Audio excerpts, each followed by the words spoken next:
Bible ఆధునిక శాస్త్రాలను అధిగమించినదని నిరూపిస్తూ క్రీస్తును, బైబిల్ను తప్పుడుగా మాట్లాడుతున్న వారిని సవాల్ చేసి, వాదించి, ఓడించి, ప్రపంచ మేధావులారా ఖబర్దార్ అంటూ సింహగర్జన చేస్తున్న జయశాలి, జయశాలి, జయశాలి.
మా పరలోకపు తండ్రి,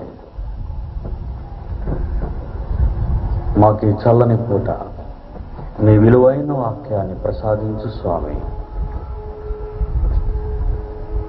మీ బిడ్డలు పాడారు, ప్రార్థించారు, స్తుతించారు. మా పాటలలో, మా మాటలలో మమ్మను ఆదరించిన మా తండ్రి, నీ మాటలతో మమ్మను ఆదరించు మరోసారి. యేసునామాన్ని ఈ ప్రార్థన అడుగుచున్నాము తండ్రి. సోదర సోదరీమణులారా, ఈ రెండవ దినాన్ని దేవుని యొక్క మహాకృప చేత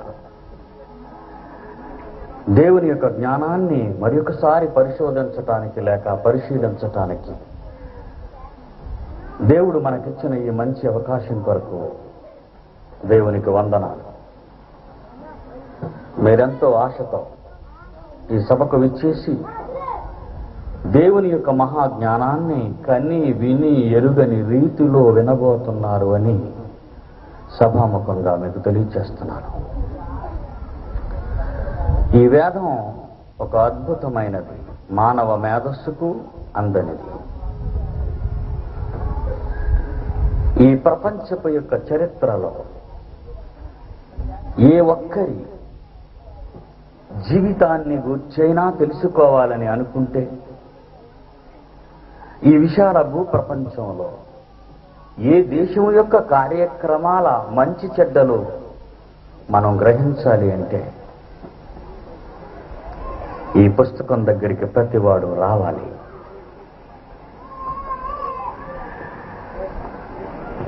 రావిపూడి వెంకటాద్రిని సవాలు చేసినప్పుడు నా సవాలు యొక్క నినాదం మీకు తెలుసు. ఆదియందు దేవుడు భూమి ఆకాశములు సృజించెను అనే పచ్చి అబద్ధంతో బైబిల్ ప్రారంభమైంది అని వ్రాశాడు. ఆదియందు దేవుడు భూమి ఆకాశములను సృజించెను అనే పచ్చి అబద్ధంతో బైబిల్ ప్రారంభమైంది అని వారి వాదన. ఇక మీ అందరి తరఫున, ప్రపంచ క్రైస్తవుల తరఫున లక్షలాది మంది చేసిన ప్రార్థనల బలంతో నా వాదన, ఆదియందు దేవుడు భూమి ఆకాశములు సృజించెను అనే మాట సైన్స్తో మేళవించి నగ్న సత్యంగా నిరూపిస్తాను అనేది. ఈరోజు మానవుడు ఆశ్రయిస్తున్న జ్ఞానము శాస్త్రం బైబిల్ కాదు. బైబిల్ అనేది ఒక మత గ్రంథం అని, ఒక తెగకు, ఒక ప్రాంతానికి, ఒక జాతికి చెందినది అని ప్రపంచ ప్రజల యొక్క ఆలోచన. అది తప్పని సరికొత్త పద్ధతిలో వాళ్ళని ఈ వాక్యము వైపునకు త్రిప్పటానికి నేను చేసే కొత్త ప్రయోగమే నా సభల యొక్క ముఖ్యోద్దేశం. రండి, వినండి, రక్షణ పొందండి. ఏంటో బ్రతిమాలుకోవటం, అది నాకు నచ్చదు. రండి, వినండి, రక్షణ పొందండి. ఎందుకు బ్రతిమలాడాలి ఎవరినైనా? ఎందుకు నమ్మవు? అని ఛాలెంజ్ చేసి, నేను నమ్మను అనే వానికి ఎందుకు నమ్మవు అని తెలుసుకొని నమ్మనిది ఏదో అతని మనసులో ఉన్నది బయట పెట్టి దానిని మొక్కలుగా కత్తిరించి నమ్మేటట్టు చేసి దేవునికి సరెండర్ చేయటమే వేదం యొక్క సారం. యేసుక్రీస్తు బోధన మీ అందరికీ తెలుసు. వారి శాస్త్రుల వలె కాక, మత్తయి 3వ ఆఖరి మాట, యేసుక్రీస్తు బోధన ఎలా ఉందో తెలుసా? 1వ శతాబ్దంలో వారి శాస్త్రుల వలె కాక అధికారము గలవాని వలె బోధించెను. యేసు బోధ అధికారముతో కూడిన బోధ. ఎందుకు నమ్మవని? ప్రియమైన సోదర సోదరీమణులారా, మనం చెప్పబోయే ఈ మహాసభల యొక్క సారాంశాన్ని అడ్డగించే జ్ఞానము ఈ నగరంలో ఎవరికైనా ఉంటే, మరో 2 రోజులు ఈ పట్టణంలో నేను ఉండబోతున్నాను గనుక ఎవరైనా వచ్చి నాతో వాదించడానికి సిద్ధపడితే కూర్చున్న ప్రజలే న్యాయ నిర్ణేతలుగా నిర్ణయించి ఈ సభలో పోటీ పడడానికి సిద్ధంగా ఉన్నాను. అపోస్తుల కార్యములు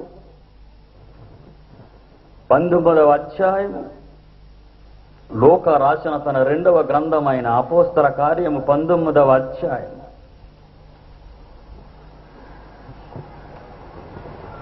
8వ వచనాన్ని చూస్తే,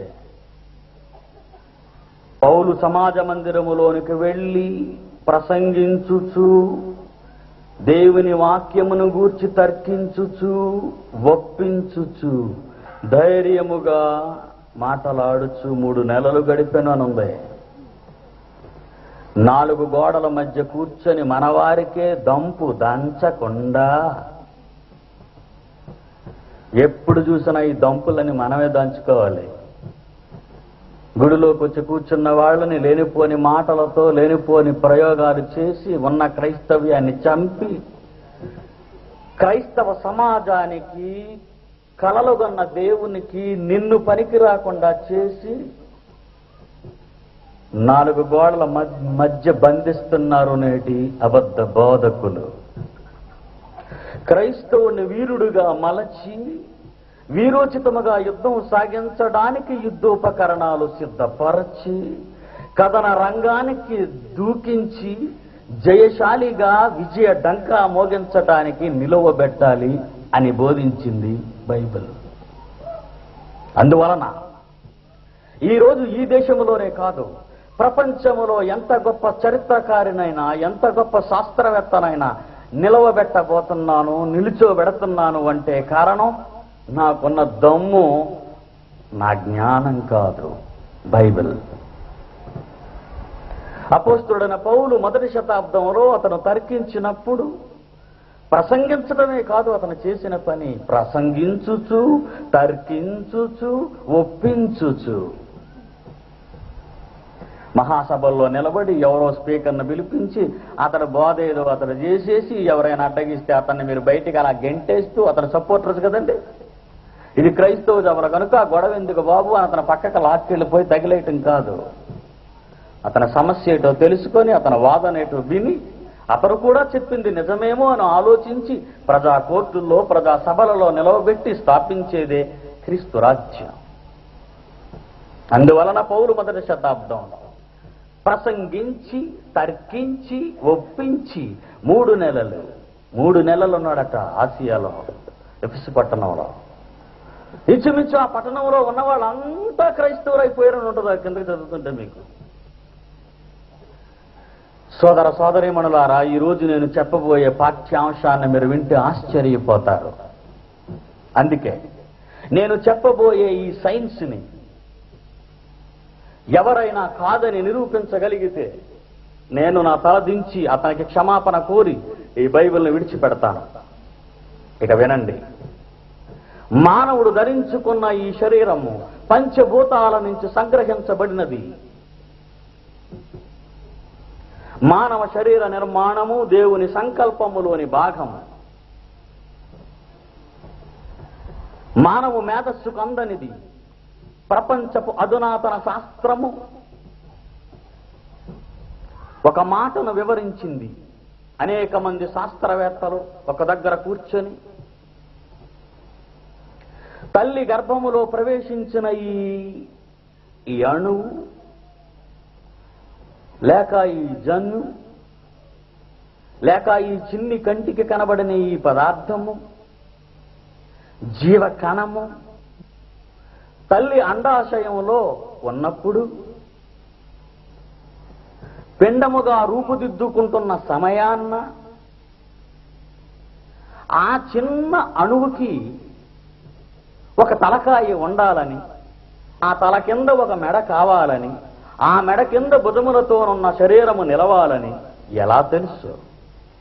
ఇది నేను చెబుతున్న మాట కాదండి, సైన్స్ ప్రశ్నిస్తుంది చేత కాక. ఒకవేళ డాక్టర్లు ఎవరైనా ఉంటే కాదని నిలబడి చెప్పొచ్చు, డాక్టర్లు ఎవరైనా ఉంటే. ఎందుకంటే సరిపోయేవాళ్ళు లేరని తెలిసి ఇండియాలో నాకు, ఇన్ ఇండియా ప్రపంచ శాస్త్రవేత్తలు వాళ్ళ అనుమానాన్ని బయటపెడుతూ తల్లి గర్భములో ఉన్న ఈ చిన్న అణువుకి ఒక తలకాయ కావాలని, అది పైనే ఉండాలని. ఎవరికైనా తలకాయ కిందకు ఉంటుందండి? ఉండదు, పైన ఉండాలి అది. దాని క్రింద ఒక మెడకాయ, దాని క్రింద ఒక శరీరము నిర్మాణం కావాలి. ఎలా తెలుసు దానికి అణువుకి?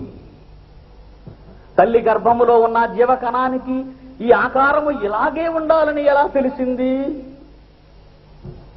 నా తెలియదు మనకంత శాస్త్రం. ఇక ఈ తలలో ముక్కు ఇక్కడే ఉండాలని, చెవులు ఇక్కడ ఉండాలని, కళ్ళు వాటి పైన ఇక్కడ ముక్కుపై అటు ఇటు ఉండాలని ఎలా తెలుసు? ఎలా వస్తున్నాయి ఈ రెండు నేత్రాలు అక్కడికే? అందరికీ, ఒక్కరికి కాదు, అందరికీ.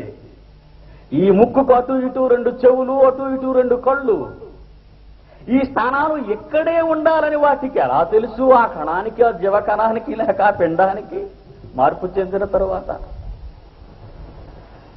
ఎలా మార్పు చెందుతుంది తల్లి గర్భంలో ఈ పిండం? ఇంకొక చక్కటి వివరణ ఇచ్చింది సైన్స్. 5 వేళ్ళు. ఈ 5 వేళ్ళకి బొటనవేలున ఎక్కడే ఉండాలని ఎలా తెలుసు? ఈ చిటికెన వేలు ఎక్కడే ఉండాలని ఎలా తెలుసు? ఒక వేలు ముందు పై భాగాన్ని ఎలా వంగి, ఆ తర్వాత మధ్యలో ఎలా వంగి, ఆ తర్వాత అడుగుని ఎలా వంగాలని ఎలా తెలుసు? ఈ మెలికలు తల్లి గర్భములో ఉన్నప్పుడు పిండములో ఉన్న ఈ భాగానికి లేక ఈ స్థానానికి లేక ఆ ముద్దకి ఎలా తెలుసు? ఎలా వంగుతున్న ఇవన్నీ? ఎలా ఈ ఆకారం డెవలప్ అవుతుంది? ఎలా ఉద్భవిస్తుంది ఈ ఆకారం? చివరికి సైన్స్ ఏమందో తెలుసా? సైన్స్, ప్రపంచ సైన్స్, ఆంధ్ర సైన్స్ కాదు, ప్రపంచ సైన్స్ ఏమందో తెలుసా? బాబో ఇది మాకు తెలీదు బాబు, ఇది అద్భుతం అన్నారు వాళ్ళు. ఇది మాకు తెలీదు, అద్భుతం, ఇది ఎలా జరుగుతుందో విచిత్రం. యాంటీగా మాట్లాడతాను ఇప్పుడు చూడండి. ఇక్కడున్న బొట్టన రేణు చిలకలేని స్థానంకి వచ్చేసింది అనుకోండి, పొరపాటుని ఎలా ఉంటది? హస్తం గుర్తు చూపిస్తే భయపడి పారిపోతారు, ఎందుకంటే చెయ్యిలో కనబడదు మనకి. ఎదర ఉండవలసిన కళ్ళు వెనక్కి వచ్చాయనుకోండి, మీరుంటారా? ప్రియమైన సోదర సోదరీమణులారా, ఈ విశాల విశ్వంలో ఉద్భవిస్తున్న కోటాను కోట్ల మంది విశ్వమానవుల కట్టెలను మనం పరిశీలిస్తే ప్రతి కట్టెలోనూ జరుగుతున్న ఈ అద్భుతమైన మార్పును చూస్తుంటే జోహార్ పరలోకమంతున్న తండ్రి, నీకు జోహార్ అనాలి. కాదు అని ఇక్కడ కూర్చున్న వారిలో ఎవరైనా సైన్స్ ఈ కార్యక్రమాన్ని చేయిస్తుంది లేక తెలుసుకుంది అని చెప్పగలిగితే ఈ బైబిల్ వదిలి ఇప్పుడు ఎదిగిపోతాను వేదిక మీద క్రిందకి. ఎనీబడి. మీరు కాదు కదా ఈ ప్రపంచంలో ఎవరు నోరు ఎత్తలేరు. అందుకే రావిపూడి వెంకటాద్రి గుండుల్లో గుబులు పుట్టింది. వీడెవడరా బాబు ఇంత విచిత్రమైన మనిషి క్రైస్తవుల్లో? రండి వినండి రక్షణ పొందండి, యేసు సముద్రం మీద నడిచాడని 5 రొట్టెలు 2 చేపలు 3,000 మందికి పెట్టి 12 గంపలకి ఎత్తారని కథలు చెప్పడం విన్నామే తప్ప, శాస్త్రాన్ని మేళవించి బైబిలుతో ఎంత అద్భుతంగా చెబుతున్నాడు అని పిచ్చెక్కిపోయింది వాడికి. హార్ట్ అటాక్ వచ్చి అపోలో హాస్పిటల్లో జాయిన్ అయ్యాడు. అందుకే ప్రజాకోర్టుకు రాలేదని కలెక్టర్ గారు చెప్పారు. సోదర సోదరీమణులారా, ఈరోజు ఆంధ్రదేశంలో విజయడంకా మోగిస్తూ లక్షలాది మంది ప్రజలను విస్మయం చైతన్యవంతులుగా చేస్తున్నామంటే కారణం వేదములో ఉన్న పరమ జ్ఞానం. ఇక బైబిల్ చూద్దాం. అయితే దేవుడికి ఇది ఎలా సాధ్యం? ఈ కట్టెకు ఎంత అద్భుతమైన నిర్మాణము జరిగిందో, ఆ నిర్మాణాన్ని మానవుడే తయారు చేస్తే ఇంకెక్కడున్నాడు దేవుడని నాస్తికుడు లాంటి వాడు ప్రశ్నిస్తే బైబిల్ అన్ని తగలబెట్టాలి మనం. 1 కొరింథీయులకు రాసిన పత్రిక 15వ అధ్యాయం. అది ఈనాటిది కాదు. ఈవేళ పిడి సుందర్రావు ఈ సభలో మాట్లాడాలని కాగితాల మీద ప్రసంగాన్ని తయారు చేసుకుని వచ్చిన మాటలు కాదు ఇవి. 2000 సంవత్సరాల క్రితము తయారు చేయబడిన ది బైబిల్ అని ప్రపంచ ప్రజల చేత కొనియాడబడుతూ ప్రపంచములో ఏ పుస్తకము లేనంత సంఖ్యలో విస్తరించి భూమి మీద స్థానాన్ని సంపాదించి కోటాను కోట్ల మనుష్యుల హృదయాలలో చోటు చేసుకున్న ఈ వేదం ఈనాటిది కాదు, నేను వ్రాసినది కాదు, మీరు వినే కొత్త పదమూ కాదు. 1 కొరింథీయులకు రాసిన పత్రిక 15వ అధ్యాయం.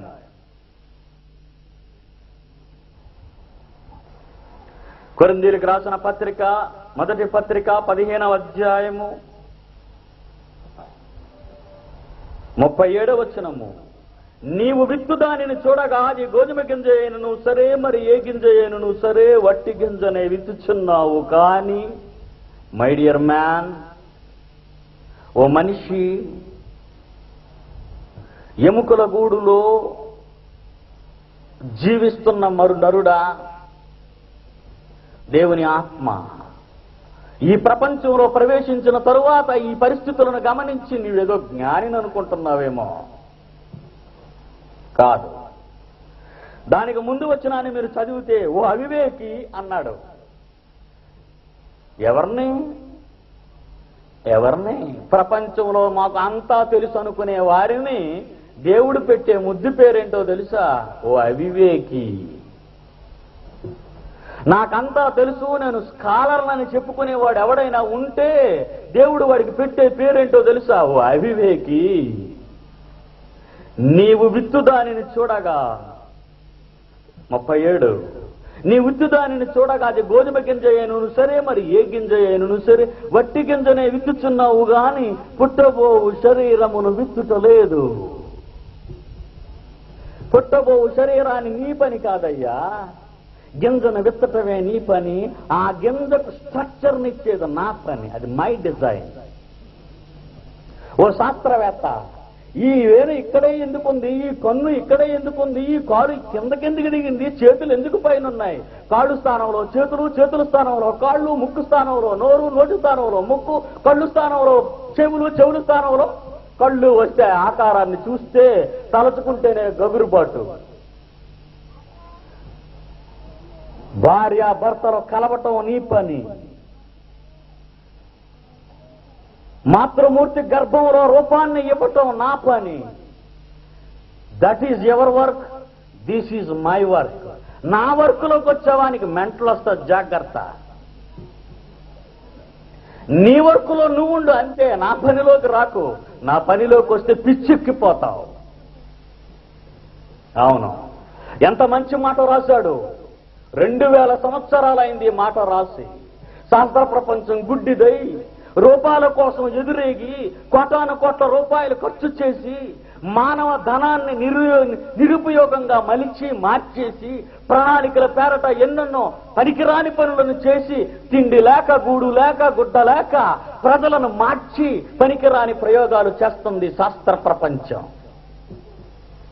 అంగారకుడట అక్కడ నివాసాన్ని ఏర్పాటు చెయ్యాలట. పిచ్చి పట్టింది వాడికి పాపం, పిచ్చి. నిజమే సోదర సోదరీమణులారా, విత్తటం నీ పని, రూపాన్ని ఇవ్వటం నా పని. ఆయన ఎప్పుడూ చెప్పాడు. నువ్వు బైబిల్ దగ్గరికి రాక, బైబిల్లో జ్ఞానం తెలియక, తప్పుడు ప్రయోగాలతో నీ బ్రతుకును మార్చేసుకుంటున్నావు. నేను మగాడిగా ఉన్నాను, ఆడదాన్ని అయిపోతే ఎంత బాగుంటుందో అనుభూతి, ఆ ఫీలింగ్స్ ఎంత చక్కగా ఉంటాయో అని మగవాళ్ళు ఆడవాళ్ళు అయిపోతున్నారు, ఆడవాళ్ళు మగాళ్ళు అయిపోతున్నారు. ఎందుకంటే పార్ట్లన్నీ మార్చుకుంటున్నారు. ఈ మధ్య తెలుసు కదా మీకు, మార్టిన్ నవరతిలోవా విన్నారా? ప్రపంచ రికార్డిస్టు, టెన్నిస్ ప్లేయరు. ఆడదానిగా పార్ట్లన్నీ మార్చుకున్నాడు హాస్పిటల్కి వెళ్ళి. మగవాడు ఆడదైపోయాడు. ఆడదైపోయింది డు అనకూడదు. ఈలోగా పెళ్లి చేసుకుంది, కాపురం సరిగ్గా జరగలేదు. అమ్మగారు కోర్టుకు వెళ్ళి విడాకులు తీసుకున్నారు. ఎందుకు తెలుసా? సీక్రెట్ చెప్తాను వినండి. ఉండుండి మగ లక్షణాలు తన్నేస్తున్నాయి అప్పుడప్పుడు. ఆడవాళ్లుగా ఉండాలనుకునే వాళ్ళకి మగ లక్షణాలు వచ్చేస్తున్నాయి. ఇంకేం కాపురం చేస్తుంది వెళ్ళి? ఆడవాళ్ళు మగవాళ్ళు అయిపోయిన వాళ్ళకి ఆడ లక్షణాలు వస్తున్నాయి. ఇంకేం కాపురాలు చేస్తారు వాళ్ళు? ఆ పరిస్థితిని ఒకసారి ఊహించుకుంటే పిచ్చిక్కిపోద్ది. ఎందుకురా నీ బ్రతుకును బలి చేసుకుంటున్నావు? దేవుని వాక్యాన్ని ఆశ్రయించక, పరమార్థ చింతన లేక, పరమ జ్ఞానం అర్థం కాక, ఈ కట్టెలో జరిగే ఈ మార్పులకు కక్కుర్తుపడి లోకాన్ని అనుభవించాలని ఆశతో పిచ్చిక్కిన కుక్కలా తిరుగుతుంది మానవ జీవితం. మరలా చదువుతాం ఈ మాట. నీవు విత్తుదానిని చూడగా అది గోధుమ గింజ అయినను సరే, మరి ఏ గింజ అయినను సరే, వట్టి గింజనే విత్తుచున్నావు గాని పుట్టబోవు శరీరమును విత్తుట లేదు. అయితే దేవుడే దేవుడే దేవుడే దేవుడే దేవుడే తన చిత్త ప్రకారము నీవు విత్తిన దానికి శరీరము ఇచ్చును. దేవుడే తన చిత్త ప్రకారము నీవు విత్తిన దానికి శరీరము ఇచ్చును. శరీరాన్ని, అవయవ నిర్మాణాలని, అంగ నిర్మాణాన్ని ఇచ్చేది దేవుడు, నువ్వు కాదు. విత్తడమే నీ పని. గోధుమ గింజను విత్తు, గోధుమ మొక్క గోధుమలు. మామిడి విత్తనాన్ని విత్తు, ఓ మామిడి చెట్లు, మామిడి పళ్ళు. మర్రి విత్తనాన్ని విత్తు, మహావృక్షం. ఆ రూపం వస్తుందే. రైతిస్తున్నాడా రూపాన్ని? లేదు, దేవుడు. నువ్వు జల్లికెళ్ళిపోతున్నా విత్తనాలు, బాబు ఎవడో రూపాన్ని ఇచ్చేస్తాడని. విత్తనాలు జల్లేస్తుంటారు, వచ్చేస్తాయి మొక్కలను. ఎందుకు వచ్చేస్తాయి? అది దేవుడిస్తున్నాడు దానికి రూపాన్ని. శ్రమశక్తి అంటున్నారు ఈ మధ్యని. ఎవరు? శ్రమ వలన బ్రతకాలి, పని చేస్తే గాని బ్రతకలేము మనం, కష్టపడితే గాని కడుపు నిండదు. ఎక్కడున్నాడు దేవుడు? ఇదంతా మాయ అంటున్నారు. అవునా? యువతరాన్ని పాడు చేసి పనికిరాని భాషతో ప్రజలను మభ్యపెట్టి దేవునికి దూరంగా తీసుకుపోతున్నారు వీళ్ళు. ఎలా? శ్రమతో బ్రతకాలిరా. దేవుడు ఎక్కడున్నాడు? కష్టపడితే గాని తిండి రాదు కదా నీకు. దేవుడిని పడి చేస్తావేంట్రా బాబు? దేవుడేమైనా నీ ముందు ఆహారాన్ని పెడుతున్నాడా నువ్వు నమ్మటానికి అని రాస్తున్నారు పుస్తకాలు. అలాంటి వాళ్ళు ఎవరైనా ఇక్కడ ఉంటే వాళ్ళందరూ ఈ సంగతిని మాత్రం జాగ్రత్తగా వినండి. నువ్వు విత్తనం జల్లితే అదే శరీరం రావాలని నీ బాబు చెప్పాడురా. ఇది చేసింది ఎవరు? నువ్వా? విత్తనాలు జల్లి ఇంటికి పోయి బొబ్బొంటున్నావే వెళ్ళి, తెల్లవారిసరికి మొక్క రావాలని మీ బాబు చెప్పాడా? ప్రతిరోజు వచ్చి ఒంగు చూస్తున్నావే నా శ్రమశక్తిని, వచ్చే ఆకారాన్ని నువ్వు పుట్టిస్తున్నావా పిచ్చోడా? గాడ్, దేవుడు. శ్రమశక్తి అట, శ్రమశక్తి. భూములు దున్నడమే తెలుసు, విత్తనాలు జల్లడమే తెలుసు, మొక్కలు ఎందుకు వస్తున్నాయి, ఎలా వస్తున్నాయి తెలుసా? కాలాలు మారుతున్నాయి, ఆకులన్నీ పచ్చగైపోతున్నాయి. ఎవడు చేస్తున్నాడు దీనిని? వర్షాలకు పడకపోతే దిక్కు దోచగా బిగ్గు బిగ్గుమంటూ బెక్కలా ఆకాశం పక్క చూసి బాబోయ్ చిరుగులు పడలేదని పనికి మారిన మాటలు మాట్లాడే నీవు. దేవుడు దయదరచకపోతే, ఆ జల్లులు పడకపోతే, నీ కడుపు నిండకపోతే ఈ మొహానికి శ్రమశక్తి అట. శ్రమశక్తి. సోదర సోదరీమణులారా, ఇలాంటి పిచ్చి వాళ్ళందరికీ బుద్ధి చెప్పడానికి ఈ 20వ శతాబ్దంలో ఈ రూపంలో మేము ప్రజల మధ్యకి వెళుతున్నాం. రండి, వినండి, రక్షణ పొందండి అని చెప్పడానికి కాదు. ఎవడ కోసం వినవురా నువ్వు అని చెప్పటానికి. ఈ యజ్ఞంలో, ఈ తపస్సులో, ఈ యాగంలో నా బ్రతుకు బలైపోయినా, నా శరీరం ఈ మట్టిలో కలిసిపోయినా ఈ ప్రపంచ ప్రజల మనోనేత్రాలను వెలిగించాలి. అది క్రైస్తవ ధర్మం. 4 గోడల మధ్యన కూర్చొని మాటి మాటికి భజన గీతాలు పాడుకుంటూ ఉన్నవారి మనస్సులను పాడు చేసి గుడులకే పరిమితం కాకూడదు క్రైస్తవులు. ఆయుధాన్ని ధరించి 2 అంచులు కలిగిన ఈ కత్తితో విజృంభించి గుర్రంపై జయశాలిగా ఈ ప్రపంచంతో యుద్ధం చెయ్యాలి. సోదర సోదరీమణులారా, ఇది దేవుని జ్ఞానం. ప్రపంచానికి, జ్ఞానానికి అందరి మహాజ్ఞానం ఇది. ఈ మనం ధరించుకున్న ఈ కట్టె పంచభూతముల నుండి సంగ్రహింపబడినది, మట్టి నుండి ఉద్భవించినదని ఆదికాండము 2వ అధ్యాయం 7వ వచనం చదివితే మీకే అర్థమవుతుంది. మనం ధరించుకున్న ఈ కట్టె ఈ లోకములో నుంచి సంగ్రహింపబడింది. ఈ లోకం ఎలా కలిగింది ఆలోచిద్దాం. ఈ లోకం ఎలా కలిగింది? ఎలా కలిగింది సైన్సు అని అడగండి. సైన్స్ని చెప్తుంది, అదేం చెప్తుందో విందాం కాసేపు. శాస్త్రవేత్తలను అడిగింది, ఎలా కలిగిందని నువ్వు చెప్పగలవు. ఈ విశ్వం ఎలా కలిగిందంటే బాబు ఎలా చెప్తాడో వినండి జాగ్రత్తగా. సైంటిస్ట్ ఏం చెప్తాడు? 1500 కోట్ల సంవత్సరాల క్రితం ఈ విశ్వంలో ఒక పెద్ద విస్ఫోటనం సంభవించి, పెద్ద ప్రేలుడు సంభవించి గ్రహాలు, నక్షత్రాలు, ఏమండి, సూర్యుడు, చంద్రుడు పుట్టిన వార్త పెడతాడు ఆకారం. ఎప్పుడు చూడండి, ఎందుకంటే వీడికి తెలియదు. అది ఊహించి చెప్పాడు వెనక్కి వెళ్ళి, ఇలా జరిగి ఉంటుంది. చంద్రుడు ఎలా పుట్టాడు బాబు అని అడగండి. భూమి ఒకప్పుడు మహా వేగంతో తిరిగే దట్ట. అప్పుడు అందులో నుంచి ఒక పార్ట్ రాను తీసుకుని విడిపోయి ఇదో పక్కకెళ్ళి తిరగడం మొదలెట్టింది. భూమిని వదలలేక, బంధాన్ని విడిపోలేక భూమి చుట్టూ తిరుగుతుందట పాపం. అట్ట పిచ్చి సైన్స్. ఎవడు బుర్రకు పుట్టిన తప్పుడు ఆలోచనలన్నీ పెట్టి ఇది నిజమని చెప్తున్నారు వాళ్ళంతా. భారతదేశపు మొదటి ఖగోళ శాస్త్రవేత్త ఎవరో తెలుసా? ఆర్యభట్ట. మన నేషనల్ ఖగోళ శాస్త్రజ్ఞుడు. అతని పేరు మీదే ఒక అంతరిక్ష నౌకను పైకి పంపించారు. ఆర్యభట్ట 1, ఆర్యభట్ట 2 అని. ఇతడు భారతదేశపు తొలి ఖగోళ శాస్త్రజ్ఞులలో ఒకడు. క్రీస్తు శకం 450లో పాటలీపుత్రంలో జన్మించిన మేధావి. ఈ మహామేధావి ఏమన్నాడో తెలుసా మీకు? ఈ మహామేధావి భూమి తిరగడం వలన నక్షత్రాలు తిరుగుతున్నట్టున్నాయి, కానీ నక్షత్రాలు అవి కదలవు అన్నాడు. అలా వినాలి. భూమి తిరగటం వలన నక్షత్రాలు తిరుగుతున్నట్టుగా కనబడుతున్నాయని చెప్పి ఒక ఎగ్జాంపుల్ చెప్పాడు. మనం ఎక్కడైనా నావలోనే వెళ్తున్నాం అనుకోండి, రైలు బండిలో వెళ్తున్నాం అనుకోండి, అప్పుడు చెట్లన్నీ వెనకెళ్ళిపోతున్నట్టు కనబడతాయా మనకి? అలాగే ఎలాంటి కథ చెప్పాడు చూడండి, కాయకమ్మ కథ. ఇదొక శాస్త్రం అట, ఇదొక పెద్ద పరిశోధన. మన వాళ్ళ కదా గొప్ప శాస్త్రవేత్త. చూసారా, నేనంటే చాలా మందికి పడదండి, అందులో మన వాళ్ళకి పడదు. ఎక్కడికెళ్ళి అమెరికాలో లేదో చెప్తాను. భూమి తిరగటం వలన నక్షత్రాలు కదలటం లేదన్నాడు. ఎప్పుడు? క్రీస్తు శకం 450 మొదటి శతాబ్దం. 14 శతాబ్దాలు వచ్చాయి, అంటే 1400 సంవత్సరాలు గడిచాయి. ఆర్యభట్టను మూలకు దోసేశారు. ఎలా దోశారో చెప్తాను మళ్ళా మీకు. ఎడ్మండ్ అనేటటువంటి ఒక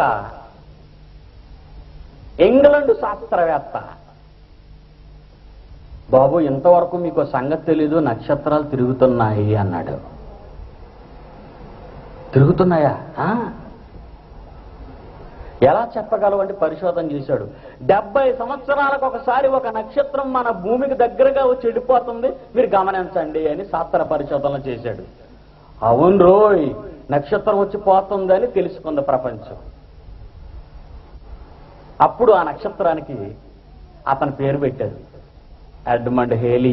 దాని పేరు హేలీ నక్షత్రం అంటారు, మీకు తెలుసు. అంటే 450 సంవత్సరంలో క్రీస్తు శకంలో ఆర్యభట్టు అనే శాస్త్రవేత్త, ఖగోళ శాస్త్రవేత్త నక్షత్రాలు తిరగలేదని తాట్టాలు చెప్పాడు. ఇప్పుడు నక్షత్రాలు తిరుగుతున్నాయని 14వ శతాబ్దానికి వచ్చేసరికి ఎడ్మండ్ హేలీ చెబుతున్నాడు. ఏది నిజం? ఎవరిది నమ్ముదాం చెప్పండి? ఇప్పుడు అది నమ్ముదామా, ఇది నమ్ముదామా? ఏది నమ్మాలి? యేసుక్రీస్తు పుట్టినప్పుడు నక్షత్రం కదిలిందిరా, తూర్పు దేశపు జ్ఞానులు వెళ్ళారా అంటే బైబిల్లో అలాగే అన్నీ చెప్తారండి. అబద్ధాలు మత పుస్తకం కనుక మీరు అలా చెప్పేసుకున్నారు అంది ఈ ప్రపంచం. మీకు అర్థమైందా? యేసు స్వామి పుట్టినప్పుడు నక్షత్రం కదిలిందంటే నక్షత్రాలు ఎక్కడైనా కదులుతాయి ఏంటండి? కదలవన్నారు. మరి యేసు స్వామి పుట్టినప్పుడు 1400 సంవత్సరాలు వచ్చినంత వరకు నక్షత్రాలు కదలవనుకున్న ఈ శాస్త్ర ప్రపంచానికి నక్షత్రాలు కదులుతున్నాయని మొదటి శతాబ్దంలోనే చెప్పిన ఈ బైబిల్కి ఎంత తేడా ఉందో చూడండి. ఇంతకీ ఎడ్మండ్ హేలీ ఎవరనుకున్నారు? Is a Christian. అతనుకున్న బేస్ బైబిలే లేకున్నదే. మార్గము తప్పు తిరుగు చుక్కలుగాను అంటాడు. యోధా పత్రిక ఒకటే ఉంటుంది ప్రకటన గ్రంథం ముందు. వీరు మార్గము తప్పు తిరుగు చుక్కలు అంటే స్టార్స్ కూడా కదిలిపోతున్నాయి, తిరుగుతున్నాయి. ఎంతంత వేగంతో ఏ నక్షత్రాలు తిరుగుతున్నాయని 20వ శతాబ్దం సంచలనాన్ని ఇప్పుడు చెప్పాడు చూసారా, అందులో రాశాను, మీరు చదవచ్చు. నక్షత్రాలకున్న పేర్లు ఏంటి, ఏ నక్షత్రాలు ఏ గెలాక్సీలు ఎంతంత వేగంగా తిరుగుతున్నాయని వేగాన్ని కూడా రాశాను. నక్షత్రాలు తిరుగుతున్నాయని బైబిల్ చెప్పిన మాట ప్రపంచానికి చిన్న మాట అనుకున్నారు వాళ్ళు. మత గ్రంథం అని ప్రక్కన పెట్టారు. కానీ ఈరోజు ఈ శాస్త్రం ఈ బైబిల్ ముందుకు వచ్చి తల దించేటట్టుగా చేయవలసిన బాధ్యత, భూమిని తలక్రిందులు చేయవలసిన క్రైస్తవుడు అయిన వీరుడా నీ మీదే ఉంది. కానీ నీవు మాత్రం ఈ 4 గోడల మధ్యన అరెస్ట్ అయిపోయిన బందీఖానాలో ఉన్న ఒక ప్రిజనర్ లాగా, లేకపోతే ఒక ఖైదీలా ఉండిపోయావు చర్చిలో. కమాన్, బయటకు రా ఒకసారి. గోడలలో ఉండిపోయి దేవుణ్ణి మహిమపరిచి పెంకులు బద్దలగొట్టడం కాదు భక్తి అంటే. బయటికొచ్చి నశించిపోతున్న ఈ సమాజాన్ని కాపాడడానికి ఉరకలెత్తి జయశాలిగా భీకరంగా వీరోచితంగా యుద్ధం చేయి మానవ మేధస్సుతో. అదయ్యా సువార్త, అదయ్యా నమ్మించటం. మనకెందుకులండి ఆ గొడవలో? మన భజన ఏదో మనం చేసుకుందాం, మనకేటి ఛాలెంజీలను అంటే రేపు ప్రొద్దున్న బీజేపీ వాళ్ళు నిన్ను కూడా లేపేస్తారు, జాగ్రత్త. మనకెందుకులే, మా మసీదుల మీదకి పోయింది గొడవ, మన చర్చి దగ్గరికి రాలేదా అమ్మాయ్యా అనుకున్నావా? నీకు పేలుతుంది, జాగ్రత్తగా ఉండు. ఒక ప్రక్క నుంచి ప్రారంభించారు, నిన్ను లేపుతారు. ఈలోగా నువ్వు సిద్ధపడకపోతే జాగ్రత్త. రాజీవ్ గాంధీ మిజోరాంలో ఎన్నికల ప్రచారంలో ఉన్నప్పుడు మిజోరాంలో ఉన్న క్రైస్తవులను ఉద్దేశించి రాజీవ్ గాంధీ మాట్లాడుతూ ఏమన్నాడో తెలుసా? బైబిల్ తరహా పరిపాలన నేను ప్రజలకు అందిస్తానని వాగ్దానం చేశాడు. దానికి రాజీవ్ గాంధీని ఢీకోవలసినటువంటి అద్వానీ గారు, మురళీ మనోహర్ జోషి గారు మన మీదకి ఎత్తారు జెండా. ఏమనో తెలుసా? అసలు బైబిల్లో సోషలిజం అనే పదం ఎక్కడైనా ఉందండి? ఈయనేమో పెద్ద బైబిల్ తరహా పరిపాలన ఇస్తాడట మిజోరాములో అన్నాడు. బైబిల్లో సోషలిజం అనే పదం ఉందా? సమాజం అనే పదం ఎక్కడైనా బైబిల్లో ఉందా? ఈయనకేదో పెద్ద బైబిల్ తెలిసినట్టు. ఇంకేమన్నాడో తెలుసా? పేపర్లో పడిందండి న్యూస్. ఇంకేమన్నాడో తెలుసా? బైబిల్లో సోషలిజం అనే పదాన్ని చూపించగలిగితే మాటకు 1000 రూపాయలు ఇస్తానన్నాడు. 1 word 1000 రూపీస్ ఛాలెంజ్ చేశాడు. నాకందింది, నేను రిజిస్టర్ నోటీస్ పంపించాను. ఏమన్నా తెలుసా? బైబిల్లో సోషలిజం అనే పదం నువ్వు అలిసిపోయినంత వరకు చూపిస్తాను, సంచులతో డబ్బు తెచ్చుకోవాలి నువ్వు మగాడవైతే అన్నాను. 1991 మే 5, 6, 7 శ్రీకాకుళం మున్సిపల్ మైదానంలో, చర్చిలో కాదు, ఇది చర్చిలో కాదు, మన చర్చి మన కాంపౌండ్ లో కాదు, మున్సిపల్ మైదానంలో పబ్లిక్ గ్రౌండ్ లో ఛాలెంజ్ చేసి రమ్మన్నాను. 5, 6, 7 తేదీల్లో నేను మున్సిపల్ మైదానంలో ఉంటాను. ఎన్నికల ప్రచారం కొరకు నువ్వు కూడా తిరుగుతున్నావు, నేను కూడా తిరుగుతున్నాను. మా బైబిల్ జోలికి వచ్చావంటే జాగ్రత్త. బైబిలులో ఓనామహాలు తెలియని నీవు కూడా బైబిల్ గురించి మాట్లాడుతున్నావా? సమసమాజ స్థాపనట. సమసమాజ స్థాపన నువ్వు చేస్తావా? ఈ ప్రపంచంలో ఏ రాజకీయ పార్టీ చేత కాని పనిది అన్నాను. ఒక యేసుక్రీస్తే చేయగలడు ఈ సమసమాజ స్థాపన. తన పరా భేదం లేకుండా, తల్లి తండ్రిని ఆలోచించకుండా, తోడపుట్టిన సహోదరులను కూడా విడిచిపెట్టి సమాజంలో కూడు గుడ్డ లేని వాళ్ళకి, రోగాలతో బాధపడే వారికి ప్రజల మధ్యకు పోయి ప్రాణాన్ని అర్పించిన ఆయన యా మహానాయకుడు ఈ ప్రపంచంలో. Is a is a radical. ఆయన విప్లవవాది. ప్రారంభ సంఘాన్ని, ప్రారంభ ప్రజలను కూడగట్టి ఏం చేశాడో తెలుసా? వాళ్ళకున్న ఆస్తులన్నింటినీ అమ్మి వాటన్నిటినీ తీసుకొచ్చి సంఘంలో పెట్టి లేని వారికి పంచిపెట్టాడు. ఆయన స్థాపించాడయ్యా సమసమాజాన్ని. డబ్బున్న జక్కయ్యను మార్చి అతనుకున్న ఆస్తినంతా ఏ ప్రజల దగ్గర అయితే దోచుకున్నాడో ఆ ప్రజలకు పంచేటట్టు చేశాడయ్యా ఆయనయ్యా మహానాయకుడు. ఆయన స్థాపించాడు సోషలిజాన్ని. నీ మొహం నువ్వేం చెప్పగలవు? పిచ్చివాడు రాలేదు చేతగాక. బైబిల్ తెలియక కోతలకొస్తున్నావే తప్ప బైబిల్లో మాటలు నీకు అర్థం కాక సోషలిజం అనే పదం బైబిల్లో లేదని చెబుతున్నావు. రా చూపిస్తాను. అలిసిపోయినంత వరకు మాట మీద నిలబడాలి. 1000 రూపీస్ పర్ 1 వర్డ్. రాలేదు. సోదర సోదరీమణులారా, మానవ మేధస్సు కందని ఈ మహాజ్ఞానాన్ని ప్రజల ముందు ప్రకటించడానికి ప్రతి క్రైస్తవుడు ఒక వీరుడిగా మారాలి. అది క్రైస్తవ్యం. భూమిని తలక్రిందులు చేసే జ్ఞానం నీ చేతిలో ఉన్నప్పుడు ఈ ప్రపంచానికి సాష్టాంగపడి నమస్కరించవలసిన అవసరత నీకు లేదయ్యా. మానవుడు ధరించిన ఈ కట్టె నేల నుండి ఉద్భవించిందని మీకు తెలుసు. నేల నుండి పుట్టిన ఈ కట్టెకు నేల మీద ఎన్నో మరులున్నాయి, దానికి ఎన్నో కోరికలు ఉన్నాయి దానిని తీర్చుకోవాలని ఆశతో. ప్రజల మధ్య ప్రాంతీయ తత్వాన్ని, ప్రజల మధ్య దేవుళ్ల పేరున జరుగుతున్న మారణ హోమాన్ని ప్రోత్సహించి అధికారాన్ని చేజిక్కించుకోవాలని ఇలాంటి మంది ఎంతో మంది మన ఈ సృష్టిలో లేక మన ముందు ఈ చరిత్రలో కనబడుతున్నారు. ప్రజల ముందుకొచ్చి నా ఆఖరి రక్తపు బొట్టు వరకు ప్రజలకు నా రక్తాన్ని అర్పిస్తానని తిలకాలు దిద్దుకున్న మహానాయకులు ఉన్నారు మన చరిత్రలో. ప్రజల కోసం మినిస్టర్ అని చెప్పుకుంటూ, నేను ప్రజానాయకుడినైతే, నేను మినిస్టర్నైతే ప్రజలకు సేవ చేస్తానని చెప్పుకుంటాడు. నా రక్తాన్ని ప్రతి రక్తపు బొట్టు ప్రజల కొరకు అర్పిస్తాను అంటాడు.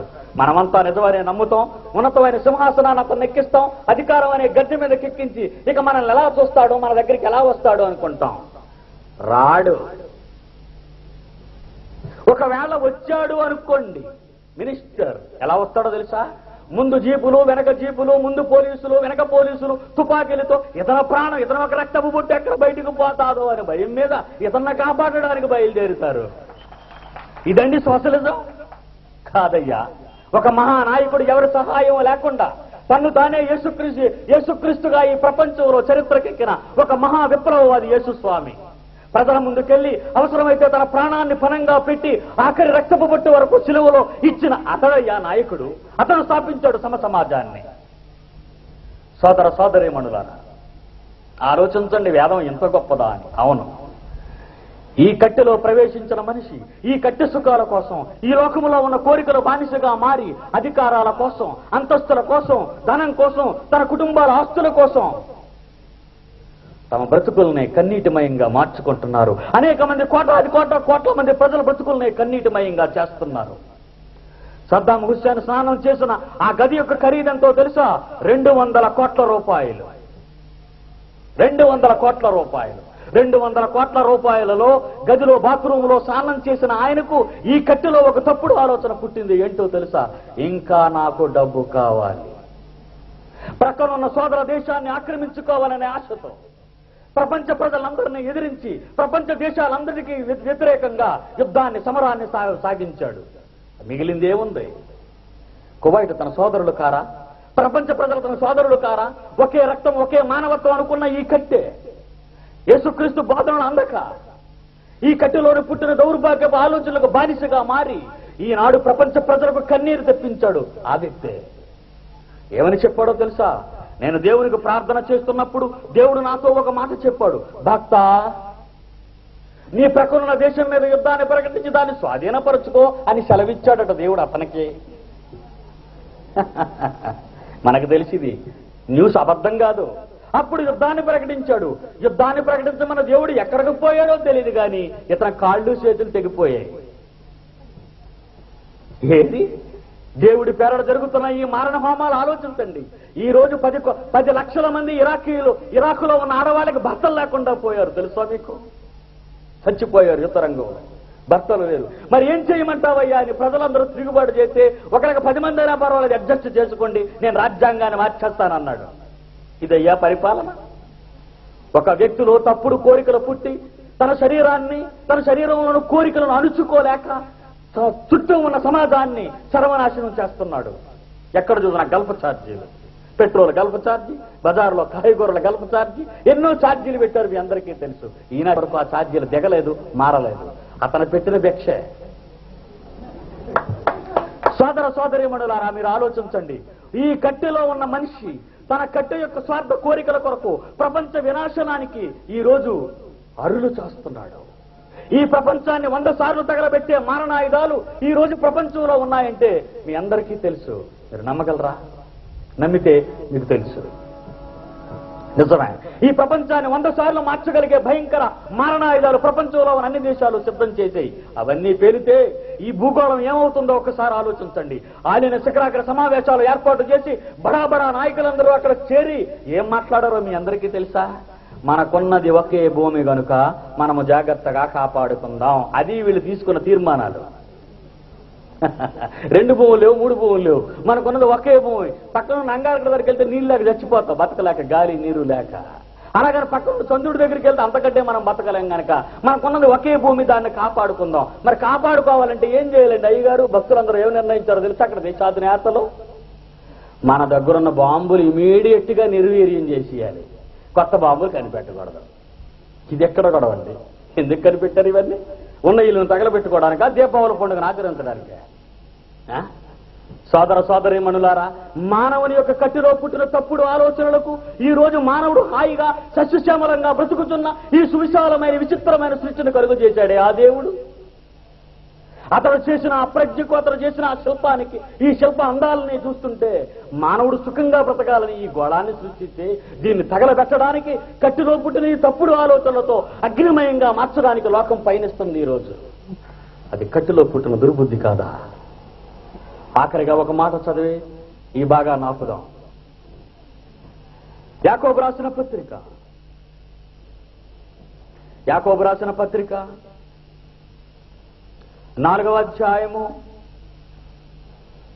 యాకోబు రాసిన పత్రిక 4వ అధ్యాయము 1వ వచనము నుండి, మీలో యుద్ధములు పోరాటములు దేని నుండి కలుగుచున్నవి?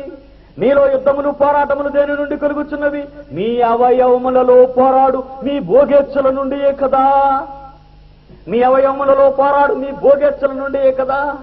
ఎందుకయ్యా యుద్ధాలు జరగాలి? మొదట ప్రపంచ సంగ్రామం ఎందుకు జరిగింది? 2వ ప్రపంచ సంగ్రామం ఎందుకు జరిగింది? ఇక 3వ ప్రపంచ సంగ్రామం జరగబోతే ఇక చెప్పుకోవడానికి నువ్వు నేను కూడా ఉండం. అంత భయంకరంగా ఉన్నాయి మారణాయుధాలు. సోదర సోదరీమణులారా, ఎందుకు జరుగుతున్నాయి యుద్ధాలు? ఎందుకు జరుగుతున్నాయి పోరాటాలు? ఎందుకు జరుగుతున్నాయి ఈ కుట్రలు కుతంత్రాలు? ఈ నరమేధం ఎందుకు జరుగుతుందో ఆలోచించండి. చెప్పాడు 2000 సంవత్సరాలైంది ఈ మాట చెప్పి. మీలో యుద్ధములు పోరాటములు దేని నుండి కలుగుతున్నవి? మీ అవయములలో పోరాడు భోగేచ్ఛల నుండియే కదా. మీరు ఆశించుతున్నారు కానీ మీకు దొరుకుతలేదు. నరహత్య చేయుదురు, మత్సరపడుదురు గాని సంపాదించుకొనలేరు. పోట్లాడుదురు, యుద్ధము చేయుదురు గాని దేవుని అడగనందున మీకేమీ దొరకదు. ఎందుకు చేస్తున్నారు యుద్ధాలు చెప్పాడు. ఎందుకు చేస్తున్నాడు ఈ భయంకరమైన మారణాయుధాలు? ఎందుకు తయారు చేస్తున్నాడు వీటిని? నీ అవయవములలో పోరాడు భోగేచ్ఛలు. నీ శరీరంలో ఎక్కడో ఒక దౌర్భాగ్యము, ఒక కోరిక పుట్టింది. ఆ కోరికను ప్రాక్టీస్ లో పెట్టడానికి నీ చుట్టూ ఉన్న సమాజాన్ని కలుషితం చేస్తావు. ఆ సమాజం కలుషితం అయిపోయి ప్రక్కన ఉన్న వారిని కలుషితం చేసింది. చివరకు యావత్ దేశమే కలుషితం అయిపోయింది. యావత్ ప్రపంచమే కలుషితంగా మారిపోయింది. ఎక్కడో పుట్టిన ఒక తప్పుడు ఆలోచన, ఏ కట్టులోనూ పుట్టిన ఒక నీచమైన కోరిక. ప్రపంచంలో Bahubala పరాక్రమవంతుడైనటువంటి boxing champion Mike Tyson మీ అందరికీ తెలుసు. నిజంగా మహావీరుడుగా ప్రపంచంలో ఉన్న ప్రతి వాడిని ఓడించి నిజంగా విజయరంగంలో ప్రవేశించినటువంటి మైక్ టైసన్ ఏమయ్యాడో తెలుసా? తన శరీరంలో పుట్టిన ఒక తప్పుడు కోరికను అణుచుకోలేక ఒక ఆడదాని కొరకు తన జీవితాన్ని అన్యాయంగా బలి చేసుకొని కటకటాలలో ఉన్నాడు ఈరోజు. ఎందుకు? తన కత్తిలో పుట్టిన ఒక చిన్న కోరికను తీర్చుకోవటానికి. ప్రపంచంలో ఉన్న అనేక మంది ఈరోజు ఈ ప్రపంచానికి అన్యాయం చేస్తున్నారు. దేవుడు కొరకు చేస్తున్న ఈ విచిత్రమైన సృష్టిని, ఈ విచిత్రమైన శరీరాన్ని క్రమమైన పద్ధతిలో ఉపయోగించుకోలేక అందరి బ్రతుకులను కన్నీటిమయంగా మారుస్తున్నారు వాళ్ళ బ్రతుకుతో పాటు. ఆలోచించండి. అధునాతన మానవ మేధస్సు కొందని ఈ మహాశాస్త్రాన్ని పరిశీలించండి, పరిశోధించండి. ప్రార్థన చేసుకుందాం. మహాకృప కలిగిన మా తండ్రి, అయ్యా మరి మనోనేత్రాలు వెలిగించాలి. వెలిగించాలంటే 4 గోడల మధ్య ఉన్న మేమంతా బయటకు రావాలి. మా సమాజాన్ని, మా రాష్ట్రాన్ని, మా దేశాన్ని మేము మార్చాలి. ఏ ఒక్కరి మీదో లేదు ఈ బాధ్యత. ఏ ఒక్కరికో నీ ఒప్పగించలేదయ్యా ఈ బాధ్యత. మా అందరి పైన పెట్టావు. సర్వలోకానికి వెళ్ళి సర్వసృష్టికి దీనిని ప్రకటించమని. తండ్రి, ఈ మాటలు వినుచున్న నీ బిడ్డలు ఇక్కడ కూర్చున్నారు. ప్రతి హృదయాన్ని తెరవండి. లూదియా హృదయం తెరవబడి నీ కొరకు ప్రాధేయపడుతూ మీ పాదములు పెట్టి బ్రతిమారు కొలుచు. యేసు పేరట ఈ ప్రార్థన తమకు అర్పిస్తున్నాం తండ్రి. దేశాలి కాలంగళం నుండి వెలువడిన ప్రపంచ మానవ శాస్త్రాలను తలక్రిందులు చేసే అద్భుత ప్రసంగ ఆడియో, వీడియో సీడీలు మరియు డివిడీల వరకు మమ్మల్ని సంప్రదించగలరు. మా చిరునామా Bible open university India international, Akkayapalem, Visakhapatnam, Andhra Pradesh, India. మా ఫోన్ నంబర్స్ 0891274575, 2720027, 2597799. మా వెబ్సైట్ www.bibleverdict.org మరియు మా ఇమెయిల్ vouindia@ed.net.